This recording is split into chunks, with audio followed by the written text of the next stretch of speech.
Welcome to podcast episode 256. I'm Stuart McCullough. I'm the CEO of VHIA. And joining me for today's discussion is Senior Workplace Relations Consultant Daniel Pullin. Welcome, Daniel. Thank you, Stuart. Daniel, you know the drill. We're going to show a clue, and on the basis of that clue, you're going to guess as to the subject for today's discussion. That footage is on screen now. Nadal's had a set point on his own serve. He's got to save one on his own serve here.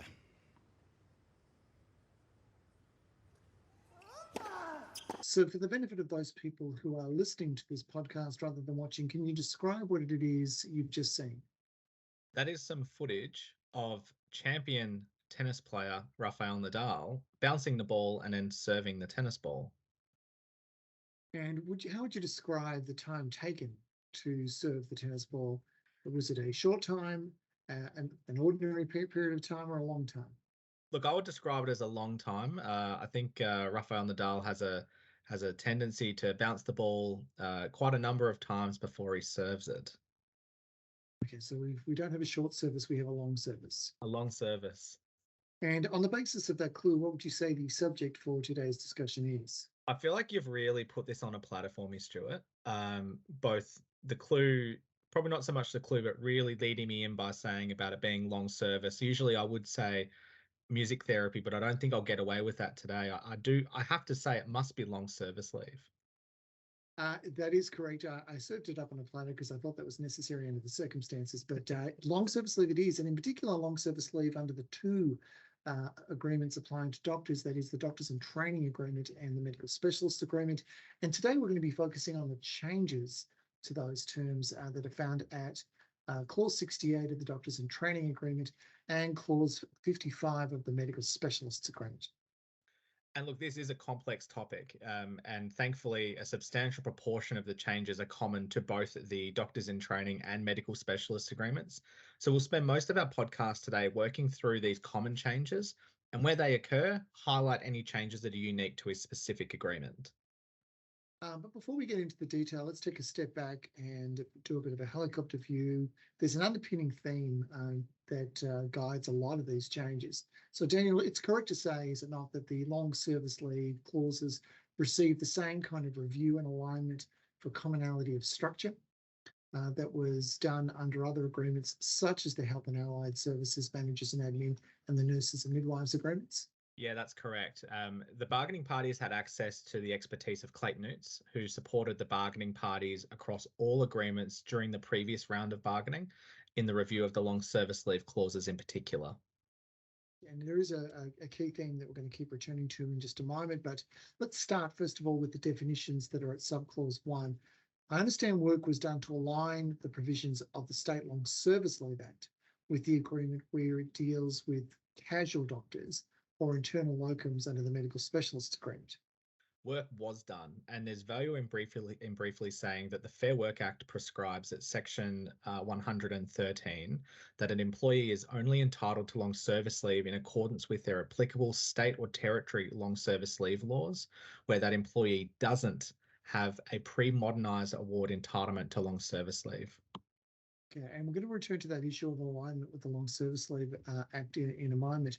But just in terms of that proposition of Section 113, that, you know, if you don't have an entitlement under a pre-modern award, then it's the applicable state or territorial legislation. In practical terms, what does it mean for this cohort? So what it means for in the context of doctors is that all doctors within Victorian public health, except for casual doctors, and that includes internal locums under the Medical Specialist Agreement, had a pre-modern award entitlement to long service leave. And what that does is it overrides the State Long Service Leave Act and elevates their baseline entitlement to that of the pre-modern award. However, casual doctors don't have a pre-modern award entitlement to long service leave, which means their entitlement is derived from the State Long Service Leave Act, and this required consideration within the clause. All right. So let's start with Doctors in Training, and let's go in particular to subclause 68.1 F Roman numeral 2. And what that clause provides, and it is up on screen, is for a casual doctor means the remuneration for the doctor's normal weekly hours of work at their ordinary pay calculated in accordance with Section 15 and 16 of the LSL Act. And for medical specialists, subclause 55.1 F Roman 3 is on screen. For an internal locum doctor, means the remuneration for the doctor's normal weekly hours of work at their ordinary pay calculated in accordance with Section 15 and 16 of the LSL Act. Relevantly, the term LSL Act is defined as the Long Service Leave Act 2018 VIC. So just to put that in context, those are really definitions around pay.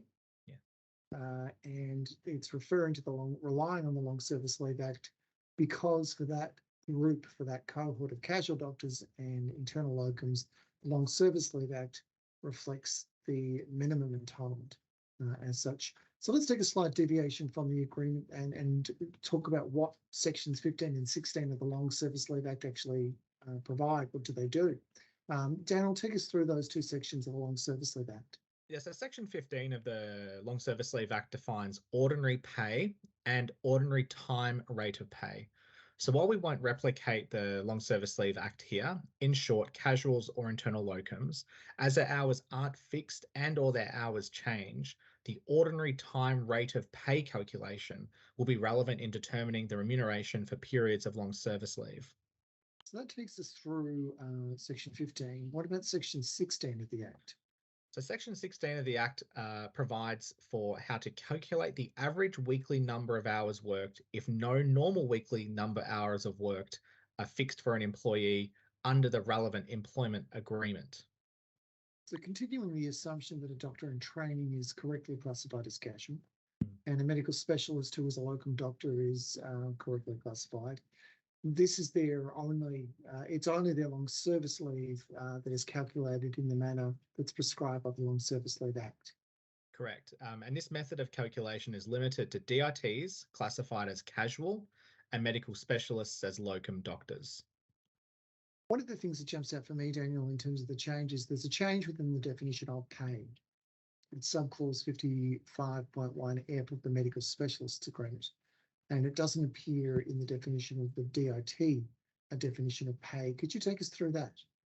Yeah, correct. And it doesn't come up in the DIT definition. It is a specific change in the medical specialist agreement to address a loophole that existed in the previous medical specialist agreement, where a fractional doctor with less than 2 years of employment as a specialist immediately prior to taking their long service leave could have their hours of work as a DIT captured in the calculation. So we'll place on screen the clause now provides that save that in the case of fractional doctors and internal locum doctors, any averaging of normal weekly hours will be taken to exclude periods of employment other than as a doctor covered by this agreement or its predecessors. So in the context of a specialist, you're taking into account for averaging purposes hours as a specialist as opposed to a doctor in training. And I think there were instances where we found that where somebody accessed leave early on in their career as a specialist, it distorted the hours as such, and it meant the hours of the leave entitlement didn't genuinely reflect the engagement as it then was. Correct. So it means that the effect is that only hours that are performed within the scope of the medical specialist agreement will be captured when calculating a fractional doctor's pay for long service leave purposes. But moving on to subclause 2, entitlement.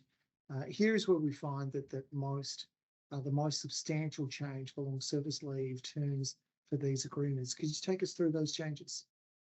So members will note that from 1 July this year, a doctor in training or a medical specialist can access pro rata long service leave from 7 years. So this reduction in the period of continuous service required to access pro rata long service leave is now shown on screen.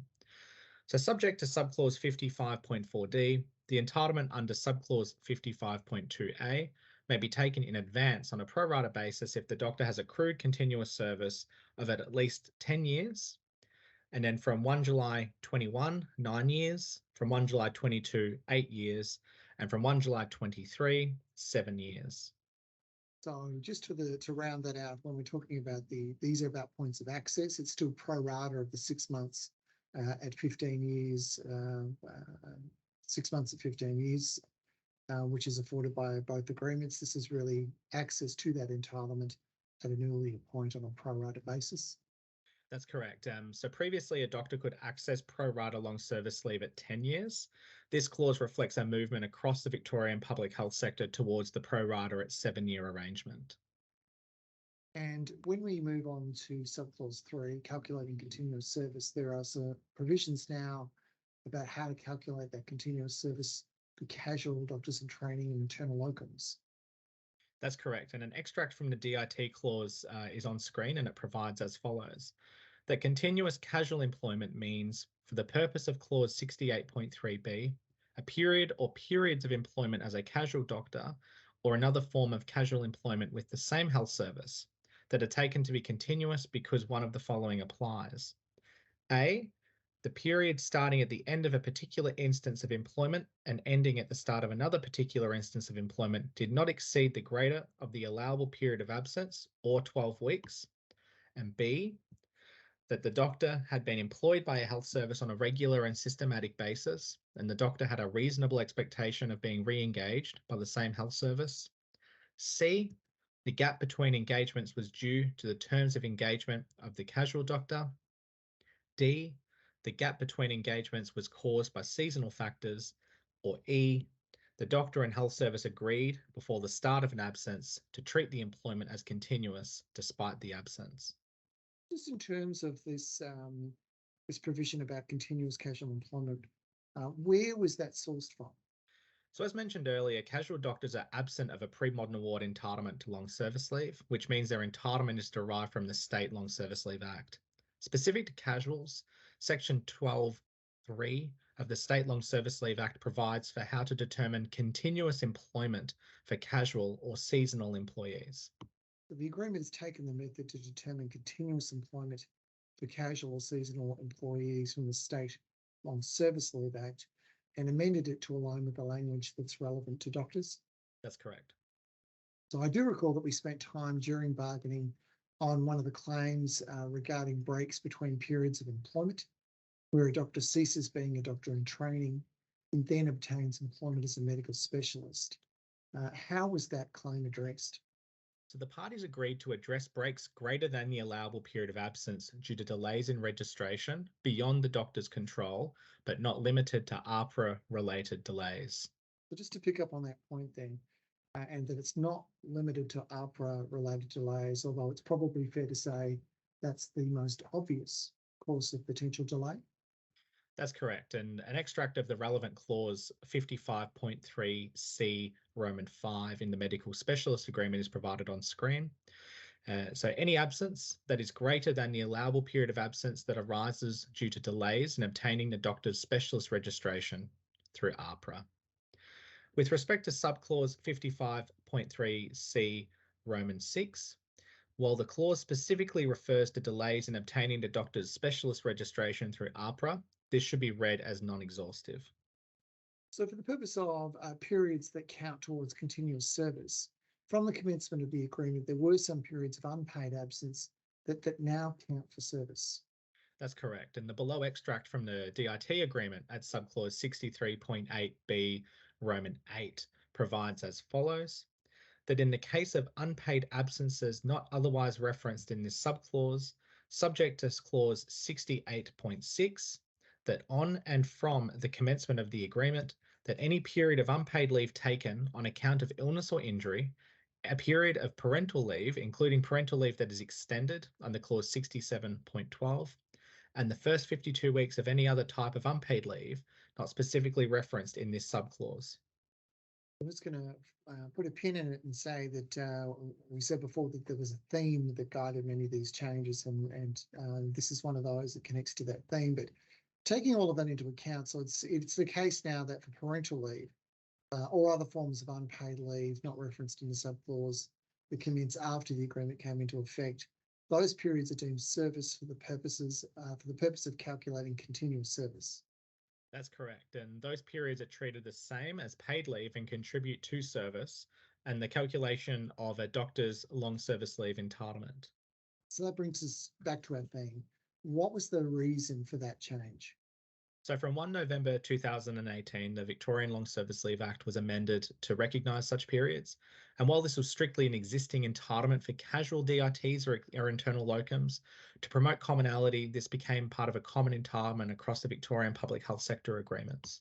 It's really part of that shift to get to align the long service leave provisions more completely with the State Long Service Leave Act. Yes. I think that takes us on to subclause 4, the taking of leave. And I understand for subclause 4, there are really no changes here other than some minor redrafting in the arrangement. That's correct. And relevantly, there's no distinct difference between the taking of leave for a DIT or medical specialist in comparison to the wider Victorian public health sector. And can the same be said for subclause 4, payment on termination of employment? Yes, so that's again minor redraft and arranging and consistent with the wider sector. There is a change, however, at subclause 6. So public holidays is new, but it's the change is brief. Can you take us to that?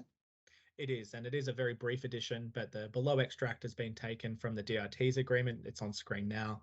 Provides as follows at 68.6 that long service leave is inclusive of, not in addition to, public holidays that occur during the relevant period of leave.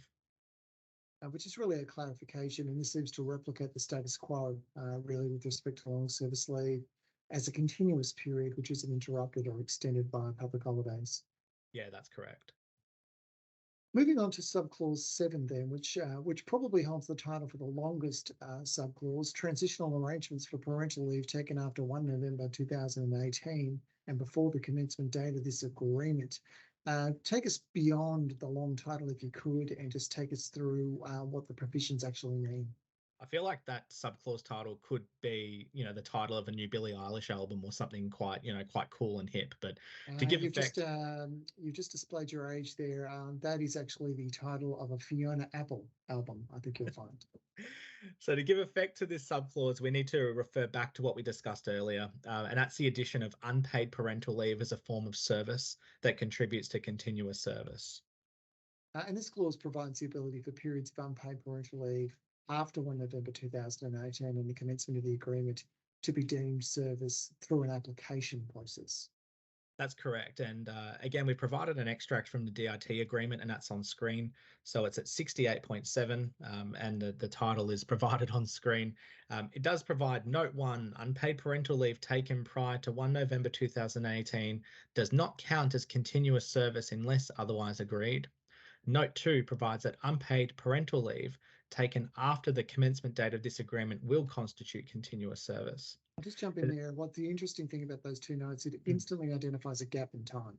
Yes. Prior to 1 November 2018 and the commencement of this agreement. But I suspect you're just about to tell me what happens with respect to that gap. Look, I hope so, because that's what the clause is trying to do. So it provides at A that as an exception to clause 68.3b, a doctor who took a period of unpaid parental leave that is included in any part of the period between 1 November 2018 and the commencement date of this agreement may make an application to the health service to have that service recognised for long service leave purposes. The health service will approve the application and provide to the doctor an updated certificate of service reflecting the adjusted service arrangements. Then at B, a doctor electing to make an application under 68.5a and 68.6a must make the application to the health service no later than 6 months of the following, whichever occurs last. So at Roman 1, the date on which this agreement commences, or Roman 2, the date on which the doctor returns to work after the qualifying period of unpaid parental leave. Then finally at C, this clause 68.7 shall also apply to a doctor in respect of a former health service if the doctor took a qualifying unpaid period of parental leave under this clause while employed by that former health service. Just in terms of where we're at the moment, Daniel, in terms of that 6 months from the date the agreement commences? So this agreement was approved by the Fair Work Commission in November last year. So doctors would have until around this time next month to have those applications through. Yes.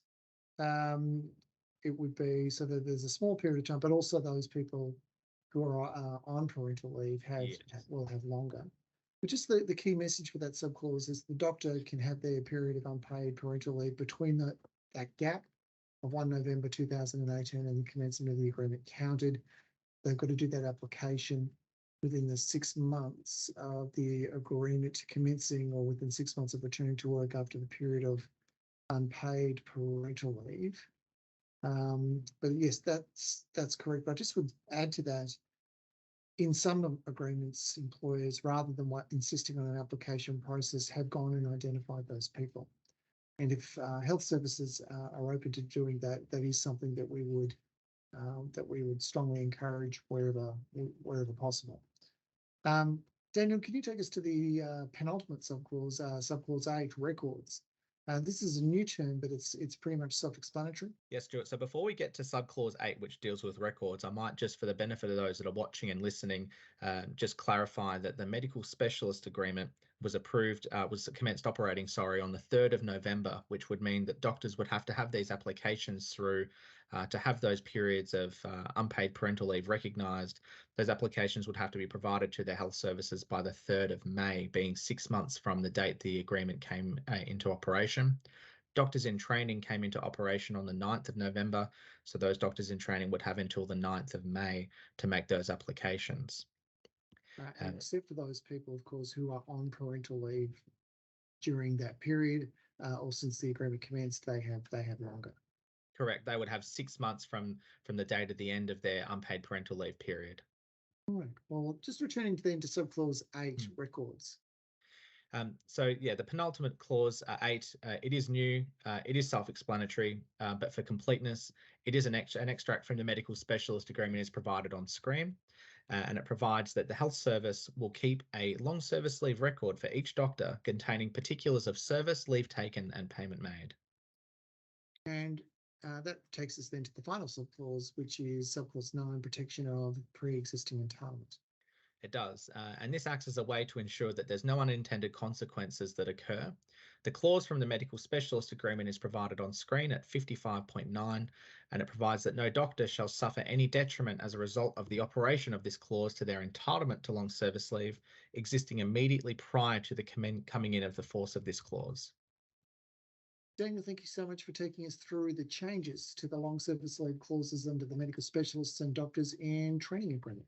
Wonderful. Thank you, Stuart. Thank you.